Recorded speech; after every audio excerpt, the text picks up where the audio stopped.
Hi friends, ఎలా ఉన్నారు? వంకాయ కర్రీ అంటే బోర్ కొట్టేసిందా?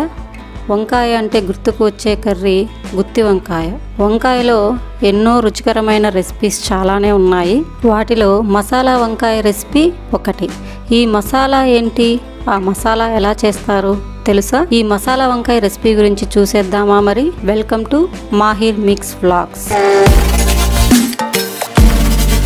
మొదటగా స్టవ్ వెలిగించి ఒక బాణలి పెట్టి అందులో 3 స్పూన్స్ ఆయిల్ వేసి ఆవాలు జీలకర్ర వేసి చిటపటమనగానే సన్నగా తరిగిన ఆనియన్స్ వేసి ఫ్రై చేసుకోవాలి. ఆనియన్స్ ఫ్రై అవ్వగానే 1.5 స్పూన్ అల్లం వెల్లుల్లి పేస్ట్ వేసి ఫ్రై చేసుకోవాలి. ఫుల్ వంకాయనే మనం యూజ్ చేస్తున్నాము.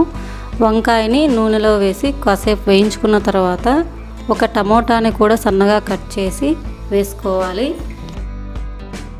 ఇందులో కొంచెం ఉప్పు వేసి మూత పెట్టి వంకాయ మగ్గే వరకు వెయిట్ చేద్దాము. వంకాయ మగ్గిన తర్వాత కొద్దిగా కొత్తిమీర వేసి కలుపుకోవాలి. వంకాయ ఇంకొంతసేపు మగ్గాలి కాబట్టి మనం మూత పెట్టి ఉంచుదాము. ఈ వంకాయ మగ్గేలోపు మసాలాని రెడీ చేసుకుందాము. వేరుశనగ పప్పు, కారం, కొంచెం కొబ్బరి, 1 స్పూన్ ధనియాల పొడి, వీటన్నిటినీ కలిపి రోటిలో దంచుకుంటే టేస్ట్ చాలా బాగుంటుంది. సో రోలు లేని వాళ్ళు మిక్సీలో అయినా వేసుకోవచ్చు. వీటన్నిటిని కలిపి ఇప్పుడు మనం దంచుకుందాము. దంచుకున్న ఈ మిశ్రమాన్ని వంకాయల్లో వేసి కలుపుకొని ఒక 2-3 మినిట్స్ అలా కలుపుకున్న తర్వాత మన మసాలా వంకాయ రెడీ అయిపోతుంది.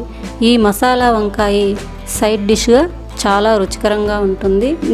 మా ఇంట్లో అయితే ఆ కర్రీని మేము అలాగే ప్లేట్లో వేసుకొని తినేస్తాము. చూసారుగా వంకాయ మసాలా ఎలా చేయాలో. తప్పకుండా మీరు ట్రై చేసి ఎలా ఉందో కమెంట్ సెక్షన్లో కమెంట్ చేయండి. లైక్, షేర్, సబ్స్క్రైబ్ చేయడం మర్చిపోకండి. Thank you so much.